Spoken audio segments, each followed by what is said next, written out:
dari MAP Esperio, dinas terkait seperti Kepala Dinas Kesehatan Kota Binjai, Kepala Dinas Sosial, Kepala Dinas P3AM, Kepala Dinas Lingkungan Hidup, Kepala Dinas BKKBN, Kepala Dinas Pendidikan, Kepala Dinas Pemuda dan Olahraga, Kepala Puskesmas Kota Binjai, serta Bapak Ibu yang telah bergabung dalam acara webinar kesehatan ini.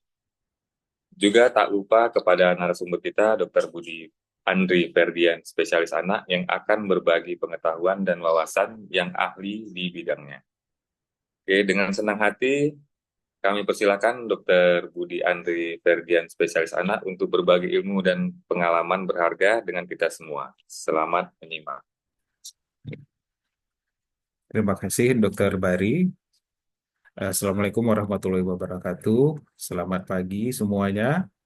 Eh, Perkenalkan dulu, nama saya Dokter Budi Andri Ferdian. Saya berdinas di bagian ilmu anak pada Rumah Sakit Umum Daerah Julham Binjai.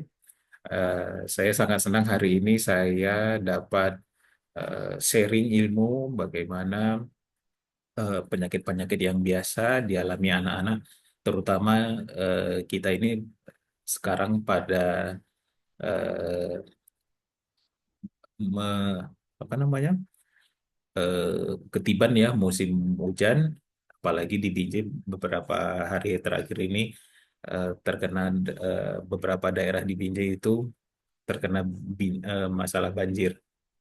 Oke, selanjutnya saya sharing slide dulu.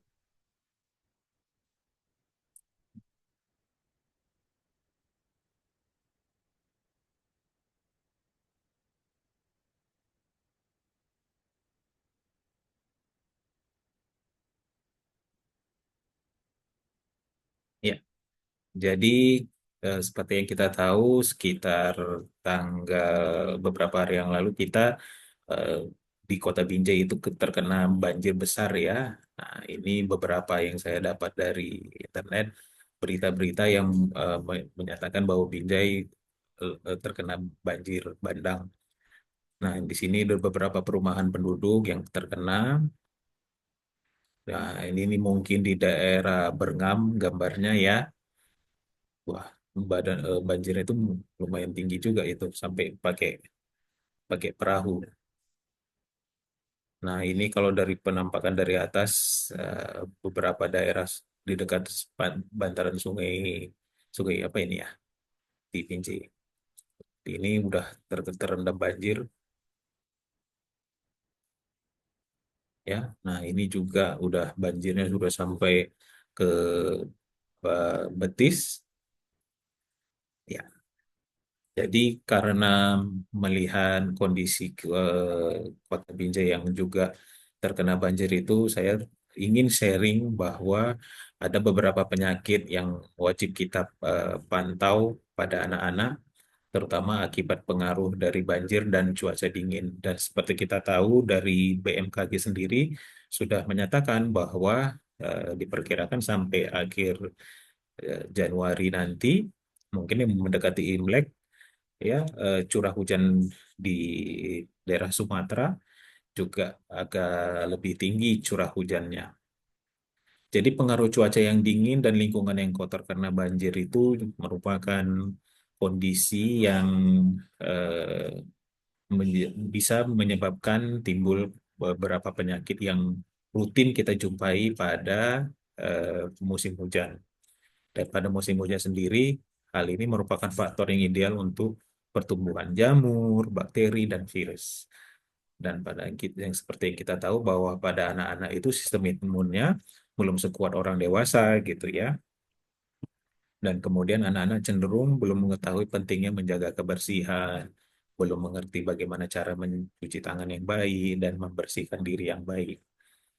Belum lagi biasanya sih kalau untuk anak-anak yang di sekolah itu ya eh, di luar sekolah kadang-kadang pada musim hujan, ini nggak musim hujan aja ya, pada musim yang biasa musim kering pun nanti tiba-tiba di luar itu sudah ada serangan pedagang yang menjual makanan dan anak-anak itu tidak mencuci tangannya sudah eh, berjajan.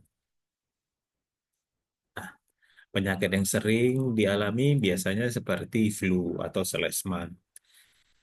Flu selesma ini sangat mudah menular, apalagi pada anak-anak yang eh, di rumahnya ada abangnya atau kakaknya yang masih berusia 1 atau 2 tahun lebih daripada dia, ya kan? Seperti yang kita tahu bahwa flu ini menyebar melalui percikan air liur dari penderita yang terhirup oleh anak.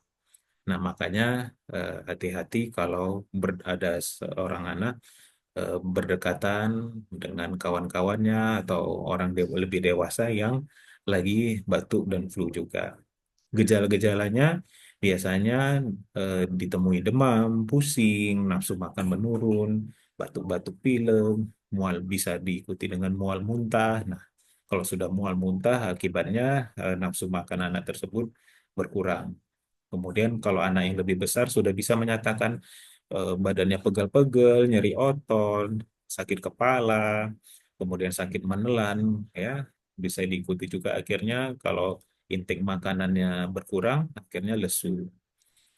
Meski bukan penyakit yang berbahaya dan dapat sembuh sendiri, tapi tidak boleh dianggap remeh. Nah, karena nanti kalau dia misalnya anak tersebut masih punya adik yang lebih kecil di bawah usia 2 tahun, dicium-ciumnya adiknya, ya kan? Sayang dia sama adiknya, akibatnya pas waktu pula abangnya ini atau kakaknya lagi flu, akhirnya tertularlah ke adiknya yang di bawah usia 2 tahun. Kemudian dapat menimbulkan berbagai komplikasi seperti infeksi telinga atau pneumonia. Nah, biasanya kita juga sebagai dokter anak kadang-kadang eh, sharing penyakit ya dengan dokter THT bahwa anak-anak yang terkena flu ini akhirnya berlanjut dengan sinusitis atau otitis, sakit telinganya, ya kan? Dan akhirnya kalau misalnya anak tersebut di bawah 2 tahun akan berlanjut kepada pneumonia, ya kan? Karena anak-anak di bawah 2 tahun atau terutama lagi anak yang lebih kecil lagi di bawah 1 tahun itu belum bisa membuang lendir dari saluran pernafasan atasnya, karena berlanjut ke pneumonia. Dan satu lagi, flu sendiri ini sulit dibedakan dengan gejala COVID-19. Jadi perlu pemeriksaan swab SARS-CoV-2. Ya, jadi pemeriksaan ini sebenarnya sebagai apa namanya ya, pertanda bahwa ya kalau bisa sih anak-anak tersebut jangan jatuh ke komplikasi yang lebih parah seperti yang disebabkan oleh penyakit COVID. Kemudian penyakit selanjutnya yang sering dialami adalah diare atau kalau bahasa awam lebih terkenal dengan nama mencret. Nah, gejala diare sendiri biasanya ditandai dengan meningkatnya buang air besar dengan frekuensi lebih dari 3 kali dalam sehari. 3 atau 4 kali sehari dengan tinja yang lebih cair. Jadi biasanya kalau eh, kotorannya itu lebih banyak eh, konsistensi cairannya daripada ampas lebih dari 3 kali, nah itu berakibat sebagai jadinya masalah gangguan cairan atau elektrolit. Nah, kalau untuk anak yang anak-anak biasanya di bawah 2 tahun itu penyebabnya adalah bakteri atau virus melalui kontaminasi makanan atau tangan yang kotor. Makanya sangat dianjurkan kepada anak-anak diajarkan bagaimana cara mencuci tangan yang baik. Nah, pada musim hujan, tanahnya, tanah sekitar lingkungan mungkin cenderung becek. Kemudian sumber air bersih pun bisa menjadi lebih kotor atau terkontaminasi kotoran. Kayak beberapa hari yang lalu mungkin setelah air sungai tinggi, eh, perusahaan daerah air minum biasanya menstop distribusi air karena takut nanti air yang didistribusikan ke rumah jadi lebih kotor, ya kan, kan tidak cocok untuk dijadikan air konsumsi air bersih. Nah, kemudian diare pada umumnya bisa pulih dalam 1 atau 2 hari. Tapi jika tidak ditangani dengan baik, ini bisa menyebabkan dehidrasi, kekurangan elektrolit. Inilah yang akhirnya menyebabkan anak tersebut eh, harus memerlukan penanganan untuk diopname. Kemudian komplikasi dari dehidrasi berat bisa menyebabkan penurunan kesadaran, kejang, ya kan, bahkan bisa menimbulkan kematian, apalagi kalau sudah sulit untuk dilakukan koreksi elektrolit dan cairan. Dan kadang-kadang kalau kayak kami di rumah sakit eh, lumayan sering itu mendapatkan pasien yang karena kekurangan cairan berat, dehidrasi berat, sulit untuk dilakukan pemasangan infus. Kalau sudah sulit dipasang infus, dicari pembuluh darahnya, biasanya sih memang keadaannya itu sudah sangat buruk dan ya nanti yang kita takutkan adalah eh, kematian. Kemudian penyakit yang lebih sering kita alami adalah demam berdarah dengue atau dengue hemorrhagic fever. Penyebabnya adalah virus dengue yang ditularkan oleh gigitan nyamuk Aedes aegypti dan Aedes albopictus betina. Nah, pada saat curah hujan yang tinggi itu kemungkinan banyak ditemukan genangan air. Yang seperti kita tahu bahwa genangan air ini adalah media yang baik untuk nyamuk untuk berkembang biak. Ya, kadang-kadang kan sebenarnya rumah kita sudah bersih, sekitar lingkungan rumah sudah bersih. Cuman kalau ada sedikit saja eh, tempat atau media untuk menampung air, airnya tergenang, itu bisa jadi sarang untuk nyamuk untuk eh, menempatkan telurnya dan berkembang biaklah nyamuk-nyamuk demam berdarah. Nah, gejala demam berdarah pada anak biasanya demam tinggi mencapai 40 derajat Celcius ya.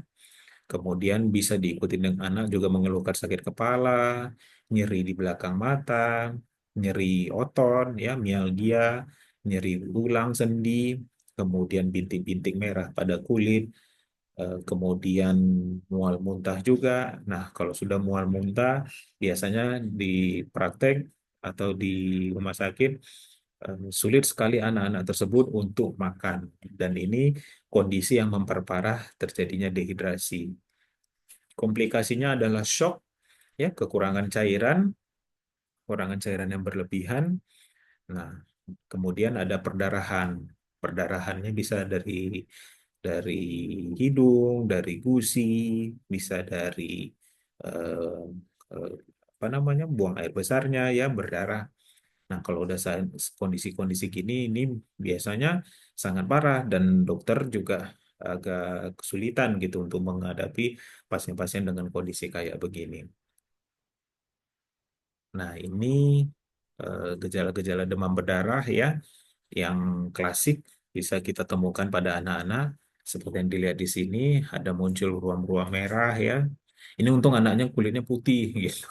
Kalau kulitnya putih mungkin nampak dia ruam-ruam merahnya ini. Kemudian ini juga ya bisa biasanya sih ditemukan di ekstremitas atas atau di lengan bagian dalam, di kaki biasanya di belakang itu di daerah betis, jadi nampak dia ruam-ruam kemerahannya.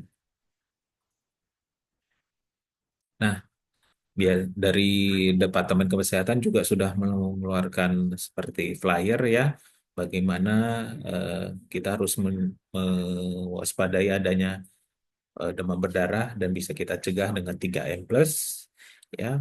Biasanya 3M yang utama itu adalah menguras dan menyikat kamar mandi, kemudian menutup tempat penampungan air. Kadang-kadang kan kita memang di rumah masih ada itu kita tampung air ya untuk kepentingan air bersih. Kemudian memanfaatkan atau mendaur ulang barang-barang bekas ya. Hati-hati kalau misalnya di rumah kita ada menyimpan seperti ban-ban bekas, botol-botol, ya kan? Itu ya kalau bisa dijual ke Guni Butut. Ya. Plus-plusnya apa? Jadi kita bisa memelihara ikan pemakan jentik nyamuk. Kalau ada yang mungkin memelihara ikan di akuarium, kita menggunakan obat anti nyamuk, termasuk juga seperti eh, repellent ya, seperti lotion atau spray yang disemprotkan ke kulit untuk mengurangi resiko digigit nyamuk.